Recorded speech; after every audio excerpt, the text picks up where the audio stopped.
안녕하십니까. 신인균의 군사TV 디펜스 브리핑입니다. 자, 오늘도 전 세계의 각종 군사 안보, 국방, 무기 관련한 소식 중 중요한 소식 간추려서 브리핑하겠습니다. 첫 번째 소식입니다. 미국의 대북 제재 강화 언급이 계속 나오면서 일본에 배치된 감시정찰 자산들이 점점 증가하고 있습니다. 이번에는 P8 포세이돈이 추가됐다는 소식입니다. 지난달 하순에 호주가 일본 가데나 공군기지에 P8A 포세이돈 해상 초계기를 배치한 데 이어서 미국도 동해 일대 해상 환적 감시를 강화하기 위해서 동일기종을 추가로 배치했습니다. 일본 미자와 기지를 모니터링하는 현지 정보통에 따르면 지난 3월 4일 일본 서북부 미자와 공군기지에 기체번호 16-8430의 P8A 포세이돈 해상 초계기 한 대가 착륙했습니다. 이 기체는 미국 플로리다주 잭슨빌 해군 항공대 기지에 주둔하는 제10 해상 초계 비행대 소속의 기체로 일본에서 식별된 것은 이번이 처음입니다. 이 기체가 추가됨으로써 일본에 증원 배치된 미 해군 해상 초계기 포세이돈은 4대로 늘어나게 되는데요. 이 기체는 가데나나 아츠키 기지가 아닌 미자와 기지에서 운영되며 동해의 대와테 일대 북한 불법 해상 활동을 감시하는 임무에 투입될 전망입니다. 미국이 동해 일대의 해상 환적 감시 전력을 증강한 것은 러시아와 한국 등의 묵인하에 진행되고 있는 북한의 불법 해상 활동을 보다 면밀히 감시하겠다는 의지를 보여준 것인데요. 지난해 논란이 됐던 불법 석탄 수입 등이 동해를 통해 이루어진 만큼 포세이돈이 불법 환적 감시 활동에 어떤 활약을 펼칠지 기대됩니다. 자, 여기 보시면 지금 이제 아주 추운 곳으로 지금 판단이 되죠. 여기 이제 포세이돈이 하나 보이는데 이 포세이돈이 지금 미자와 기지라는 데입니다. 여기서 이제 사진이 찍힌 거죠.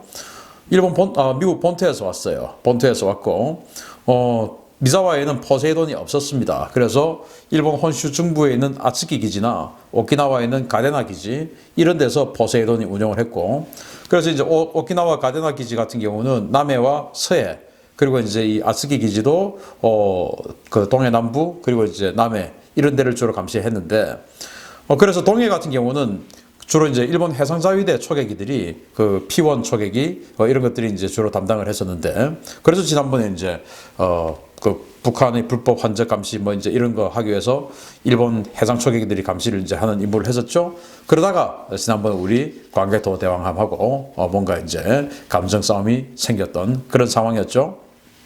그런데 여기에 미국이 포세이돈을 투입했습니다. 그렇다는 것은 지금 이 동해 북부 지역에서 뭔가 그 러시아와 관련한 이런 불법 해상 환적이 이루어지고 있는 그런 광범위한 정황, 그래서 직접 판단해야 할 정황, 이런 것들을 이제 미국이 판단을 했을 수가 있고, 또 두 번째는 제가 이제 신인균 국방 TV를 통해서 그 북한이 지금 SLBM을 발사하려는 움직임을 보이고 있다라는 말씀을 드렸지 않습니까? 그래서 미국의 음향 정보 측정함들이 4척이 있는 게 지금 그 중에서 3척이나 지금 우리 한반도 근처로 와 있고, 그리고 미국의 탄도탄 추적함인 하워드 로렌젠까지 지금 들어와 있거든요. 그래서 지금 이 동해 지역에서 북한의 잠수함 활동이 뭔가 강한 잠수함 활동이 있을 예정인 것.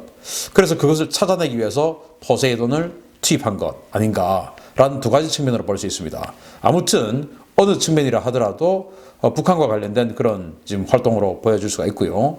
아무튼 이 포세이돈 초계기가 소개의 성과를 달성해서 북한은 SLBM 발사 도발이라면 그것을 사전에 분수해주고, 또 발사하고 도망가는 북한의 잠수함을 찾아서 우리 미국 잠수함이라든지 이런 곳에 정보 전달을 해줘서 격침시킬 수 있는 이런 정보 전달까지 해주기를 바라고, 불법 환적 감시라면은 정말 환적하는 거 제대로 잡아가지고 그 상대가 중국이든 러시아든 국제 제재를 받을 수 있도록 완전히 외통수를 거는 그런 성과를 올리기를 기대합니다. 두 번째 소식입니다. 일본이 세계 최초의 리튬 이온 전지 잠수함을 실전에 배치했다는 소식입니다. 기존 잠수함보다 수중 잠항 능력이 월등히 강화된 세계 최강의 재래식 잠수함으로 평가받고 있습니다. 일본 해상자위대가 소류급 11번 함이자 세계 최초로 리튬이온 전지를 탑재한 오류함을 실전에 배치했다고 현지 언론이 5일 일제히 보도했습니다. 오류함은 수중 배수량이 4,200톤에 달하는 대형 재래식 잠수함인데요. 자국이 독자 개발한 89식 중어뢰와 미국제 서바푼 등 30발의 어뢰와 미사일을 장착할 수 있는 고성능 잠수함입니다. 이 잠수함이 주목을 받는 것은 신형 리튬이온 전지 방식의 시스템입니다. 당초 소류급은 스웨덴의 폭금사의 스털링 기관과 납축전지를 AIP 기관으로 채택을 해서 약 2주의 수중 지속 잠항 능력을 갖추었는데요. 오류함은 이를 모두 제거하고 대용량 리튬이온 전지를 탑재해서 지속 잠항 능력을 크게 향상시켰습니다.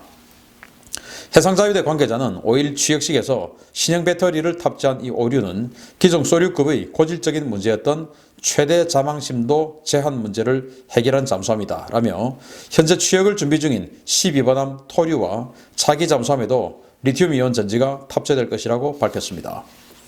오류가 취역함에 따라서 해상자위대의 소류급 잠수함은 총 11척으로 늘게 되었는데요.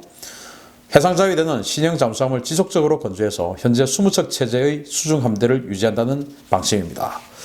자, 이 오류함이라고 이 잠수함을 지금 이제 취역을 하게 되는데 4,200톤이에요. 그러니까 우리 장보고 3 3,000톤급이라고 이야기하는데 뭐 3,000톤급 후반이 되겠죠. 한 3,600톤에서 3,800톤 정도 될 겁니다. 그런데 이게 4,200톤이면 우리 장보고 3보다 더 큽니다. 장보고 3와의 차이점은 이것은 그냥 뭐 공격용 잠수함인데 우리 장보고 3는 VLS 즉 탄도미사일 6발을 수직 발사관에 탑재를 하는 그런 이제 대지상 타격 능력도 가지고 있죠. 이제 이런 차이점인데 오늘 여기서 말씀드릴 것은 추진 방식입니다. 이 소류급을 지금 이제 11번째 잠수함인데 이 오류가 1번함부터 10번함 이 소류급 1번함부터 10번함은 스털링 방식을 가지고 그 공기부료 연료 충전 방식을 택했습니다. 납축전지에다가 이제 전기를 충전하죠. 하는데 그 충전하는 동력을 스털링 기관이라고 해가지고 이걸 가지고 이제 전기를 충전을 하는 방식이에요. 그렇게 해서 2주 정도를 잠항을 합니다.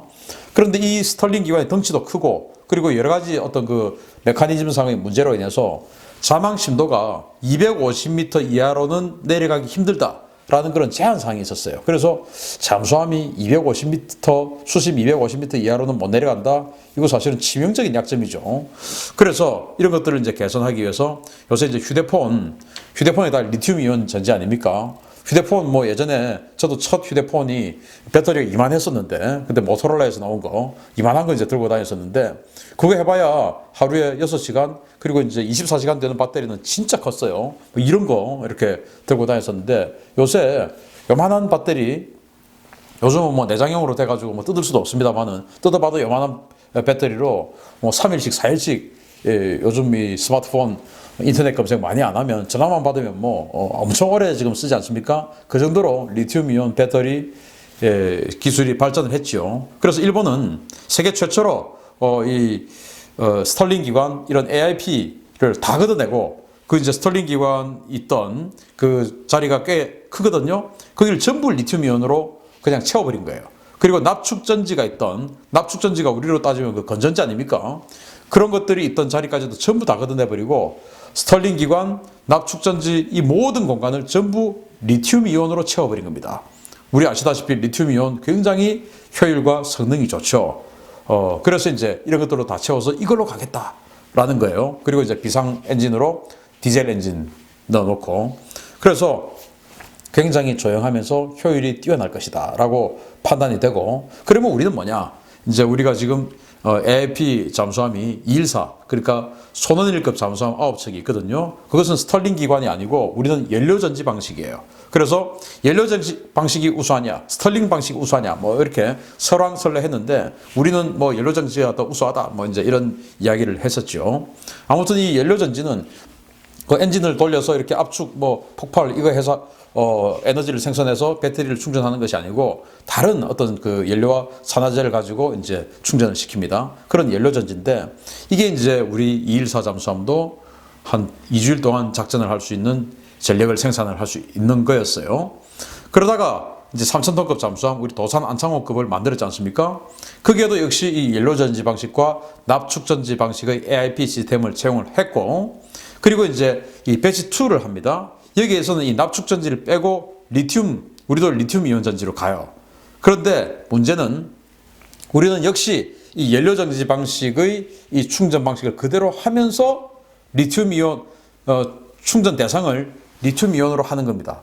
그런데 일본은 이거 보니까 굳이 우리가 이 연료 전지를 굳이 만들어 놓고 따로 또 리튬 이온을 할 필요가 있을까? 그래서 아예 이 자리 다 걷어내버리고 그냥 일본처럼 리튬 이온으로 다 깔아버리고 비상동력으로 디젤 엔진 놔두고 이건 어떨까라는 그런 생각을 해보고, 그리고 더 궁극적으로 이제 그 다음 장보고 3 배치 3에 가서는 핵 추진 잠수함으로 가야죠. 아무튼 일본이 정말 그 20척의 잠수함 체제로 가는데 사실은 20척보다 더 많이 해요. 왜냐하면은 일본은 20년만 쓰면 퇴역시켜버립니다. 근데 우리는 30년, 40년도 쓰죠, 잠수함을. 어떻게 잠수함을 20년만 쓰고 퇴역합니까? 그런데 일본은 다 퇴역하고 그것을 딱 밀봉 보관을 하죠. 그래서 언제든지 실전에 다시 투입할 수 있도록 해놓고, 그리고 실제 여기 잠수 함대에는 20척이지만은 그것을 훈련하는 또 훈련 함대가 따로 있어요. 아니, 훈련하지만 그게 뭐 실전에 또 투입할 수 있죠. 그래서 지금 오야시오급 뭐 이런 거 우리로 따지면 별로 오래도 되지도 않은 거 한 22년, 23년 이거밖에 안 된 거 지금 훈련함으로 쓰고 있습니다. 그거 치면 20척이 훨씬 넘는 잠수함을 가진 정말 잠수함 대국인데, 그것도 전부 다 3,000톤 이상의 덩치죠. 그런 잠수함 대국인데, 아무튼 우리가 이런 나라와 이웃을 하고 있기 때문에 지금은 오방이지만 국제관계 아무도 모릅니다. 그래서 우리 대잠 탐지 전략 이런 거 확충하는데 게을리해서는 안 되겠다라는 생각을 한 번 더 해봅니다. 세 번째 소식입니다. 터키의 S-400 미사일 도입으로 사실상 파탄 관계까지 치달았던 미국과 터키의 관계가 급속도로 회복되고 있는 정황이 포착됐습니다. 터키 동부 국경 지역을 시찰 중인 켈리 크래프트 유엔 주재 미국 대사가 시리아와 전쟁을 벌이고 있는 터키에 대한 광범위한 지원 가능성을 언급했다고 터키 국영 통신사 아나돌루 에이전시가 현지 시각 5일 보도했습니다. 아나돌루 에이전시는 현재 터키 시리아 국경 지역의 하타이 일대를 시찰 중인 크래프트 대사는 터키에 대한 전방위적인 지원을 언급했습니다. 그는 미국은 군사적, 외교적, 인도주의적으로 시리아에서의 터키의 노력을 지원할 수 있으며 패트리어트 미사일을 포함한 군사 장비도 제공할 수 있다라고 밝히며 나토 국가들도 이런 터키의 지원에 동참해야 한다라고 말했습니다.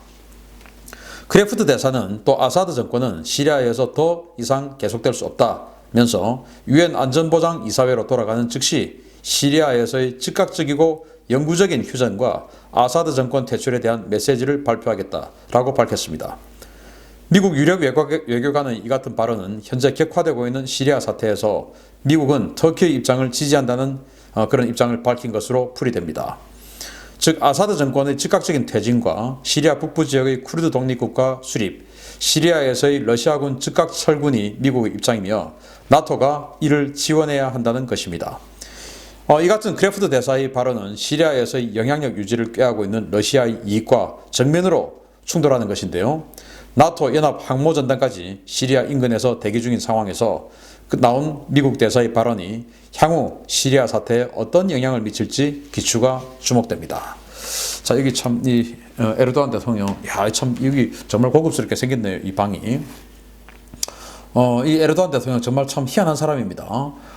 트럼프 대통령하고 곧 잡아먹을 듯이 그렇게 싸우다가 또 푸틴 러시아 대통령하고 정말 뭐 브로맨스 쌓듯이 서로 아이스크림까지 나눠 먹으면서 그렇게 하다가 지금은 러시아하고 거의 뭐 전쟁 일보 직전까지 지금 가고 있는 그런 상황이죠. 실제로 러시아가 이 터키 군사 지역을 폭격을 했습니다.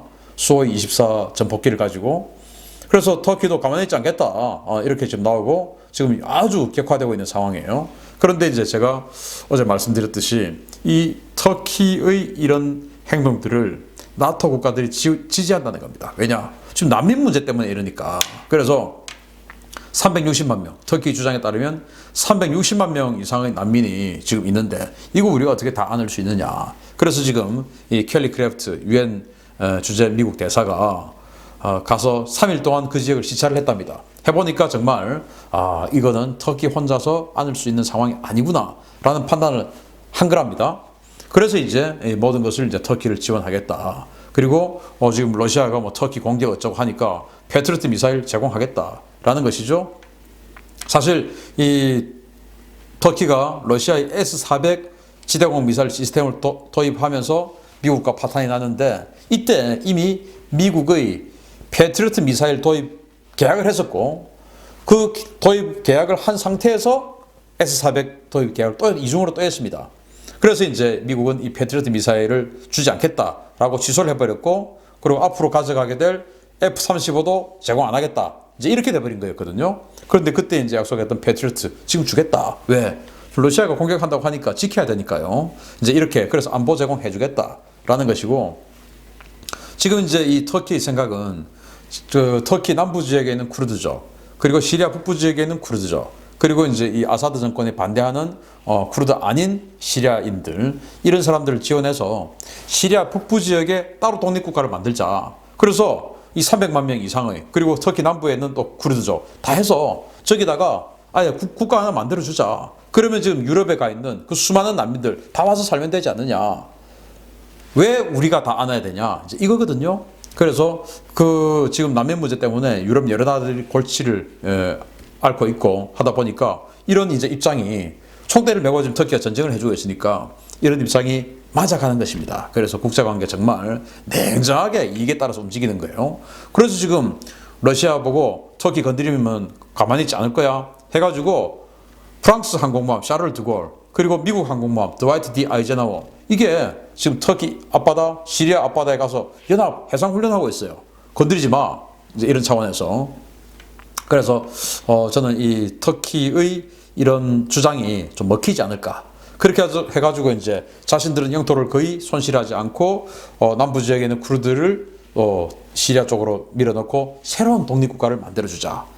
이제 이런 그래서 완충 지역을 만들자. 이런 아이디어가 어쩌면 성공할 수도 있겠다. 왜냐하면 미국과 지금 이 난민 문제로 골치를 앓고 있는 유럽 모든 나라들이 이해가 공통되니까요. 그러면서 러시아 나가라. 이제 이거죠. 자, 근데 과연 러시아는 여기에 어떻게 반응할지 이제 이게 관건입니다만은 어쨌든 이 서방 세계의 생각은 그렇다. 그래서 어제까지는 트럼프 대통령과 이 에르도안 대통령이 완전히 원수가 될 것 같았지만 지금은 완전히 한 배를 타고 있는 그런 상황이다. 라는 말씀을 드리면서 국제관계 하루도 우리가 안심해서는 안 된다. 어제의 우방, 오늘의 적, 오늘의 적이 내일의 우방 언제든지 탈바꿈할 수 있다. 그래서 방심하지 말자라는 말씀을 한 번 더 드리면서 마치겠습니다. 감사합니다.